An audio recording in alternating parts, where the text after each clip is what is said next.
Hello trainers, Professor Palm here, and welcome to a brand new series. Yep, I'd like to welcome everyone to the series, We Are the Champions. I can't give myself any credit. That all goes to Professor Sassafras, as this was her idea, and I'm gonna hand it over to you, Professor. Hello everybody! I thought it'd be a fun idea to do a series based around covering the champions we know and love. That's right.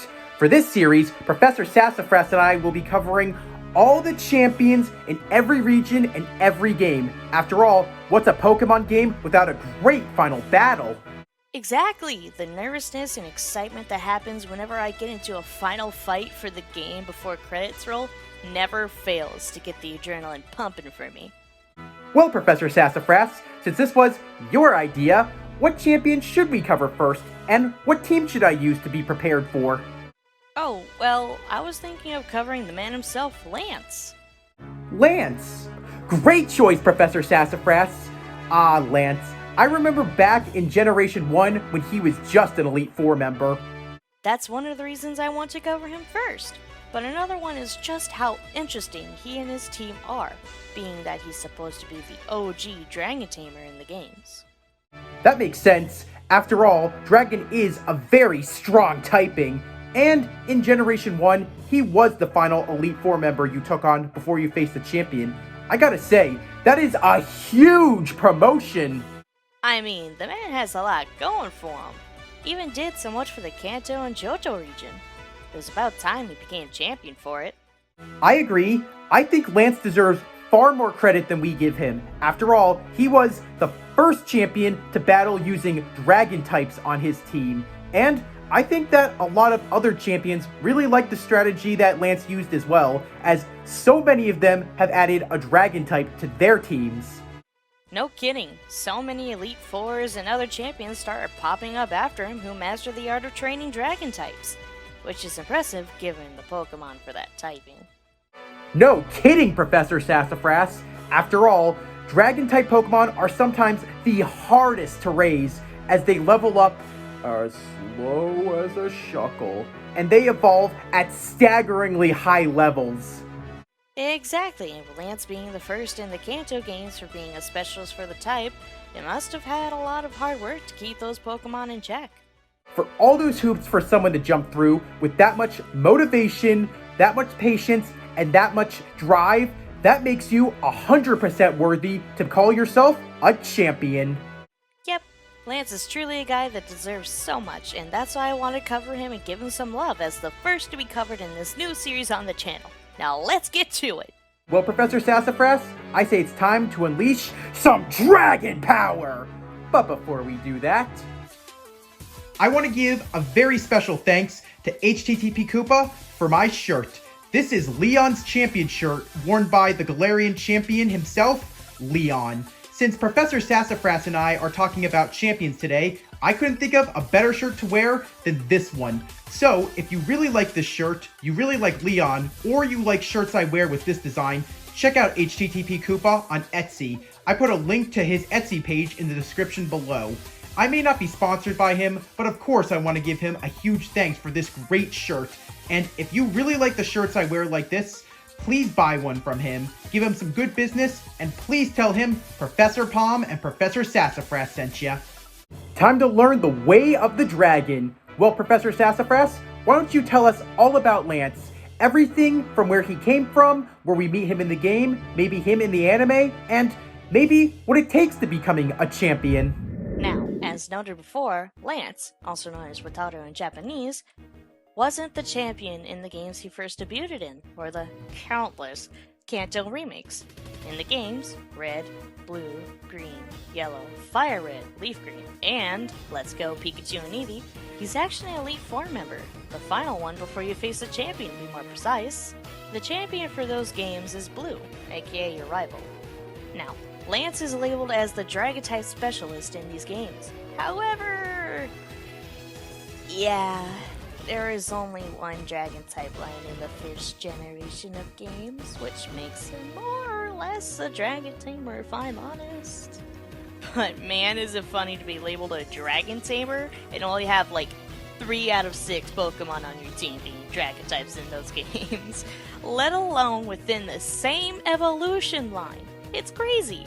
But yeah, after the first generation came out, Gen 2 wasn't that far behind, as now in these games, Lance is now promoted to the champion of the Johto region. With this, he became the true final battle, but his team still isn't a true dragon just yet.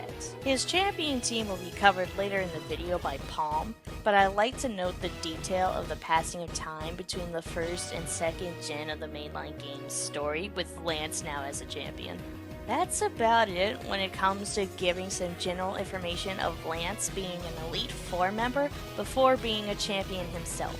Now let's get to the good stuff and talk about him being the champ. Lance being the champion started in the second generation of the mainline games. The games that have him as champion of the region are Gold, Silver, Crystal, and the remakes, Heart Gold and Soul Silver. He has some cameo appearances in other games and like the challenge battles and champion tournaments, but we're focusing on the games where, again, he's the champion of the game's region. Now, when you first encounter Lance in these games, he's actually found at the Lake of Rage after you encounter the shiny red Gyarados. He then introduces himself as the champion of Johto and explains that he's investigating the return of Team Rocket in the Johto region, as they had disbanded in the previous games. After this, he tells you to meet with him in a shop at Mahogany Town to help him with his investigation. When you arrive there, you can witness what I find to be the best scene in the games. You can see the scene of Lance letting his Dragonite out and using Hyper Beam on someone. Hyper Beam from a Dragonite hitting a human. That poor man is dead. After that, you two proceed to raid the Team Rocket base, and your rival in the game, Silver, interrupts and demands a battle with Lance.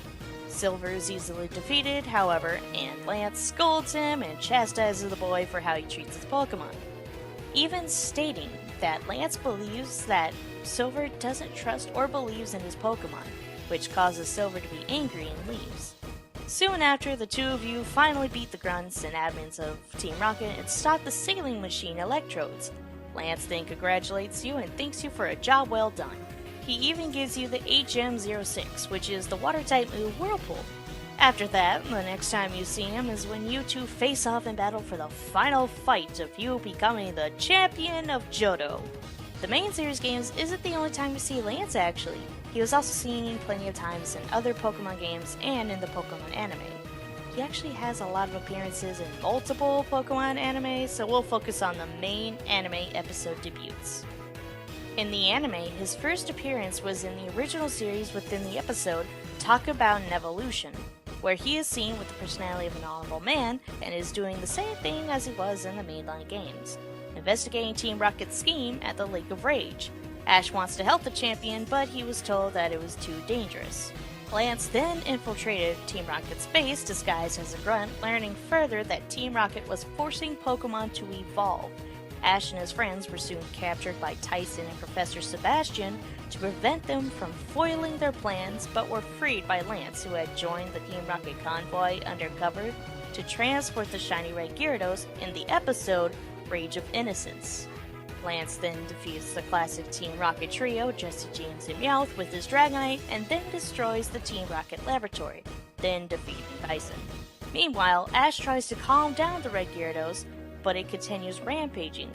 Lance comes in to save the day with his Dragonite, paralyzing the Gyarados and capturing it, promising Ash that he will take good care of it.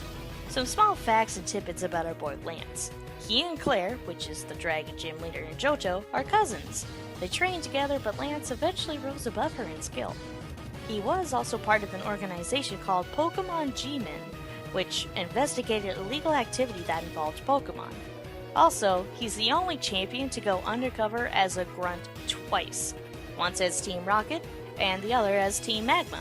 Lance also owns a Hydreigon in the anime, possibly a reference to him having one in his Pokemon World Tournament team in Pokemon Black 2 and White 2.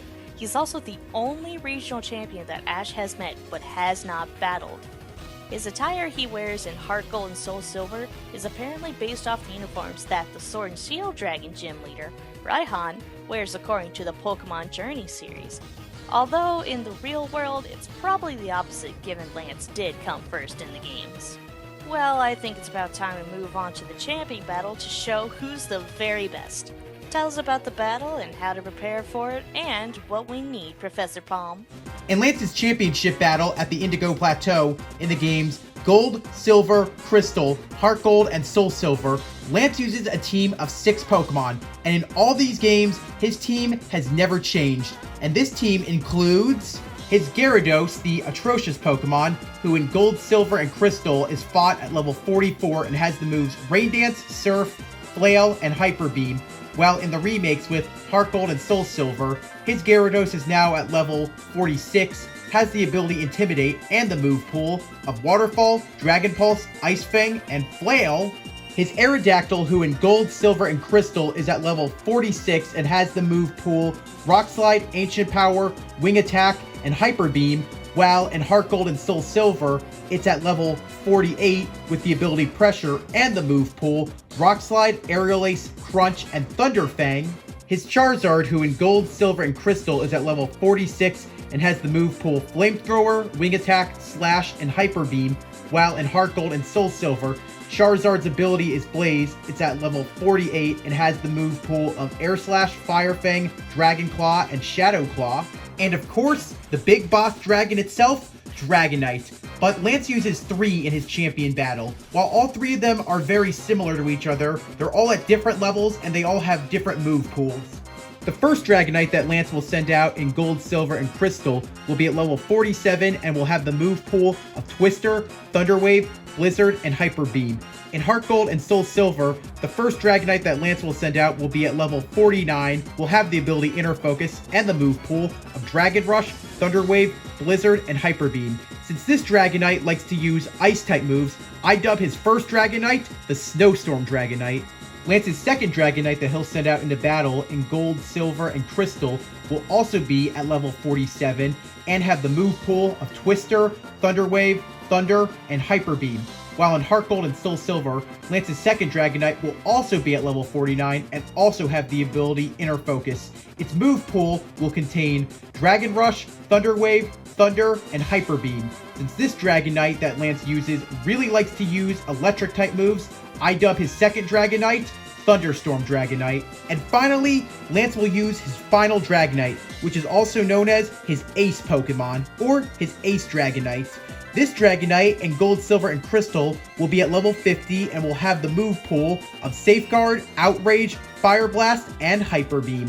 While in Heart Gold and Soul Silver, Lance's Dragonite will be also at level 50. It will have the ability Inner Focus, and this is also the only Pokemon on his team to hold an item, as it holds the item, the Citrus Berry. Its move pool will contain the moves Outrage, Safeguard, Fire Blast, and Hyper Beam. Since this one really likes to go for firepower, I dub this one Firestorm Dragonite. All in all, Lance will always begin his battle by sending out Gyarados as his frontrunner, and what I dub his Firestorm Dragonite as his final Pokemon. Since Lance uses 3 Dragonite, this makes him the first and so far only champion to use multiple pseudo-legendary in his initial battle. On an interesting note, despite Lance being called a Dragon-type champion, as well as being a Dragon-type master, Lance uses more Flying-type Pokemon than Dragon-type, as his entire team is secondary Flying-type. So, when you go to face Lance at the Indigo Plateau for the champion battle, you're gonna need a game plan. Well, here's some strategies. Since Lance uses Dragon-type Pokemon, as well as a bunch of Flying-type Pokemon, the best moves to use against Lance in the battle would be Ice-type, as well as Ice-type Pokemon, Electric, as well as Electric-type Pokemon, Dragon, as well as Dragon-type Pokemon, and finally, Rock and Rock-type Pokemon. Starting with Ice-type, Lance's Dragonites, being Dragon and Flying, have a major ×4 weakness to Ice moves. So, yeah, as you know, Dragons don't dig the cold. Having an Ice-type Pokemon, or any Pokemon that has Ice-type moves, can put you at a major advantage. Just make sure that you're fast and that you can use the moves quickly. And hey, if you get lucky, you might even be able to freeze some of Lance's Pokemon solid. Electric could also be a good way to go if you have any Pokemon that's an electric type or it has electric type moves. While Lance's Dragonites aren't weak to it, the rest of his flying types are, especially his Gyarados. Plus, getting his Pokemon paralyzed can be quite helpful as it ensures you'll get the first move, and possibly they won't even be able to move during that turn. If you manage to have a Dragon-type Pokemon, or any Pokemon that has Dragon-type moves, this will also be great to use against Lance's Dragonites. However, be careful when using a Dragon-type against Lance, as Dragon-type Pokemon are a double-edged sword, as their moves are super effective on only each other. But I would say Rock and Rock-type Pokemon is probably your best bet in the fight. Since Lance's Pokemon are all Flying-type, they all have weakness to Rock-type attacks. So, with all the rocks that you're flinging, you can knock every one of those Pokemon out of the sky. I would recommend that you use Fairy-type Pokemon as well as Fairy-type moves against Lance, but there's a major issue with that, as Fairy-type did not exist until Generation 6 when Professor Sycamore made the discovery. When playing back in those old games, even though these Pokemon become Fairy-type, they're not yet Fairy-type, and there is no such thing as Fairy-type moves back then. However, if we happen to get any Let's Go Johto games or Gold and Silver remakes in the current generation, then I'd highly suggest that you add Fairy-type Pokemon to your team and use Fairy-type moves against Lance. Not just because Fairy-type is super effective on Dragon-type, but because Fairy-type are completely immune to Dragon-type attacks, and they'll take no damage from any of Lance's Dragon-type moves. While Steel isn't a weakness for dragons, it can also be very helpful, especially if you're battling strategically. You see, Steel is the only type that resists Dragon-type attacks, so if you need to heal or revive one of your Pokemon during the fight, this can act as your Dragon Shield and also slow down Lance. You know, actually, if you think very carefully, most of Lance's team has Pokemon with ×4 weaknesses. Gyarados being a water flying type is ×4 weak to electric type attacks. Charizard being a fire flying type is ×4 weak to rock type attacks. And as I said before, ice type attacks will do ×4 damage to all 3 of Lance's Dragonites. So yeah, let's review. Make sure you have Pokemon that have electric type, rock type, and ice type moves for the fight, and you should be golden. Oh, just watch out for his Aerodactyl. That's the only non-×4 weakness Pokemon that Lance uses on his team. And if you don't come prepared to take on the Aerodactyl, that thing will destroy you, and you will learn the meaning of prehistoric power. Another weakness of Lance in Generation 2 is, if you look very carefully, all his Pokemon have the move Hyper Beam. While Hyper Beam is a very powerful move, it comes with a nasty effect, as the Pokemon next turn can't move and it must recharge, so that can give you an opening. In Generation 4, with the remake games Heart Gold and Soul Silver, all of his Dragonites instead now have the move Hyper Beam. Since they are very powerful Pokemon, this still gives you a little bit of an advantage, but it still gives him a pretty good challenge nonetheless. Oh, I almost forgot! Thank goodness I remembered before we ended it. This is a champion battle, so be sure to stock up on revives, hyper potions, max potions, and of course, full restores. If you have any max revives, I would highly recommend that you use it for this battle. And the items that I would say please get and do not skip on are Paralyze Heals, Full Heals, and any berry that cures paralysis. Mainly because his Dragonites know the move Thunder Wave, and when they use it, oh boy is that going to annoy you. They are really going to slow you down. So, make sure you have those moves, and nothing's gonna slow you down, and you will be ensured victory! Man, Lance had surprisingly more to be covered about than I originally thought. He's an interesting character who was always accompanied by his ace, Dragonite. You are so right, Professor Sassafras. I would even go on and say that Lance was the champion who started the trend that pseudo-legendary Pokemon should be included in a champion's team for the final battle. Oh, that's right. He was the first to have a pseudo-legendary on his team as champion. I guess that's another admirable thing about him. There are so many things I admire about Lance and I'm impressed by. First of all, I'm really impressed for the fact that Lance used a team of 6 Pokemon that were all native to the Kanto region. Despite it being a Johto game, he didn't use a single Johtonian Pokemon. Also, something very admirable about Lance is, even when there were not a ton of Dragon-type Pokemon, he made do very well with what he had. Also, the cape he wears is so cool. He looks like a ruler of dragons. That's true with how resourceful he is with Pokemon. I guess with what he was taught in Blackthorn City helped him realize the potential of other Pokemon that can get to a level of almost dragon types. Now that I think about it, this does help him earning the title of Dragon Tamer. That's a great name, Professor Sassafras. But you know something? With that incredible cape, that amazing outfit, and of course, that beautiful throne room Lance is in, I don't just see him as a reigning champion. I see Lance as the king of the dragons. Wow, this blew my mind. I think we all learned so much about Lance and his team today. Thank you for this amazing idea, Professor Sassafras. I know, right? Lance had a lot more to him than we thought. Also, no problem, Palm. I really enjoyed this, and I hope this series brings some appreciation to the champions and more knowledge to the trainers out there.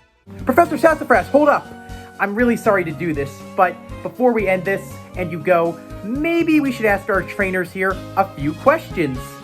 Sounds like a great idea, Professor Palm. Let's see what our trainers think about all this. Who do you think did it best as a dragon-type champion?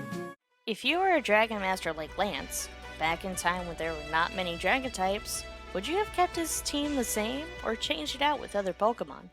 If you took on Lance in Gold, Silver, Crystal, Heart Gold, and Soul Silver, was he a good challenge and was it a legendary fight? Or was he more of a pushover and it was a disappointing final battle? What do you think the best team for any champion could have is, and why? Professor Sassafras, I gotta say, I really love this idea and I'm glad you came up with it. Let's do this again sometime. Definitely. Until then, I hope you and all the trainers out there have an amazing day. Catch you later, champ! Well, trainers, if you liked what you saw, please leave a like. If you have any questions, you want Professor Sassafras and I to talk on another champion sometime, you want me or Professor Sassafras to cover another Pokemon line or something Pokemon related in the news, please comment. And as always, if you like what you saw and you want to see more, smash that subscribe button. Thanks for watching, future champions. Palm out!